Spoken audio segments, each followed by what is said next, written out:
So we move on to the second standing posture, Utthita Trikonasana. And again, we can use the connection of the body, understanding the connection we're using of middle dantian, lower dantian.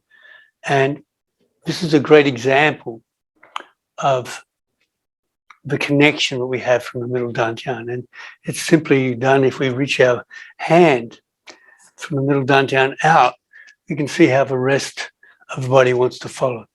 And so there's a direct connection through the middle dantian going all the way down to the legs, especially the opposite leg. And you can see the reaction. So this is important. We have this connection. If we don't have the connection in the shoulder, we just bend and reach. It's only coming from the shoulder. So it's important that the movement comes from the middle dantian so then we can reach out. And also, just as important as it comes from the middle dantian down to the legs. So we're working from here, taking the source of energy from the lower dantian. So we can use this. We understand it. We can use it very dramatically, very dynamically in Trikonasana. So in Trikonasana, the movement is Ekam, turning arms up. And I like to turn the foot already. I'm already in preparation. My foundation is set. Now, what I'm going to connect to is I want to connect from my finger to my leg. So what I'm actually going to work on is this finger, these hands of reaching away. You can see how as I reach away, my body wants to follow. But as I reach away, there's also a connection to the earth. Very strong connection, grounds me very nicely. And in fact, we have to understand the drishti for this posture is at the hand in the air. So we want to turn and look at that hand and reach away.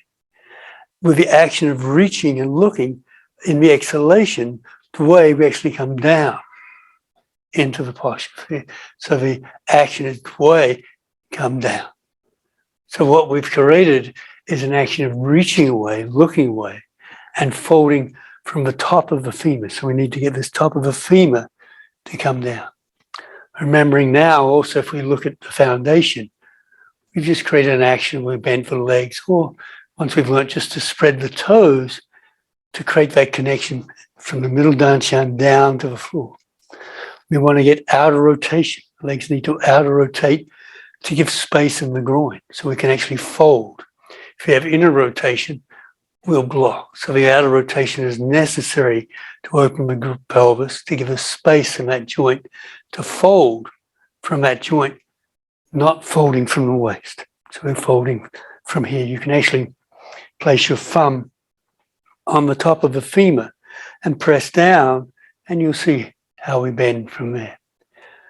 To maintain the outer rotation, we need to be doing a forward bend, not a back bend. If we do a back bend, we're going to create inner rotation. If we create the movement of middle dantian in, we'll actually count outer rotation. So we're actually going to be slightly in, slight forward bend, which will give the space to fold. If we have the ribs forward, we do a back bend, and then we get blocked. So important to understand that movement. But for me, the most important part is once we have the foundation set, is the action of reaching the hands out, looking, and then with the exhalation. And with each breath, inhale, you relax, as always, yin. And then the yang is reach. Inhale, relaxation, not so much like this, but I'm letting you see, but exhale, yang. Yin. Yang. To come up, we need yang. So yang, we lift the hand, reach the hand up. Inhale, trini, up. Automatically turn to the other side, reach. Chatwari, exhale. Down. Come up, pancha. Inhale, come up. You go to samastiti or transition to Parshva Utthita Trikonasana. So I'm just going to ask Helen to come in.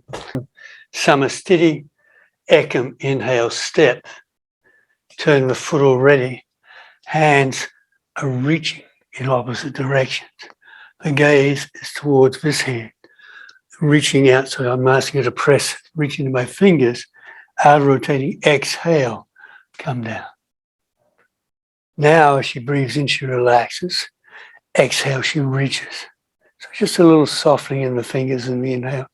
Exhale, release. So after 5 breaths, we come to Trini. So I want her to push my hand up. Inhale, come up. And this pressing into the hand connects the legs, turns the other way, turns the feet, looks the other direction. Ribs slightly in, reach away, exhale, come down. Beautiful, even got a pop there. So now we want to look at the alignment, and everybody has different hips. So for some people, it's very difficult to get into a straight line. But if we want to, the lower ribs would come in.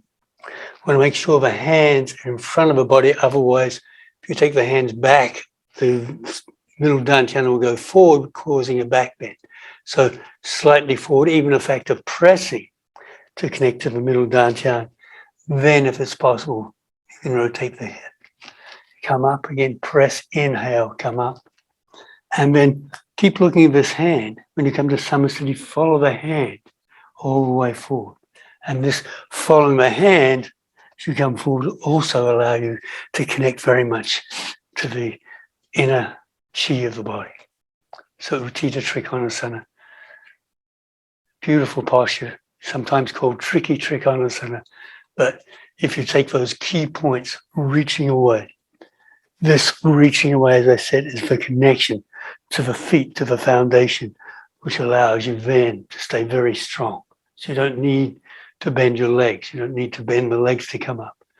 The connection stays the whole time. Thank you.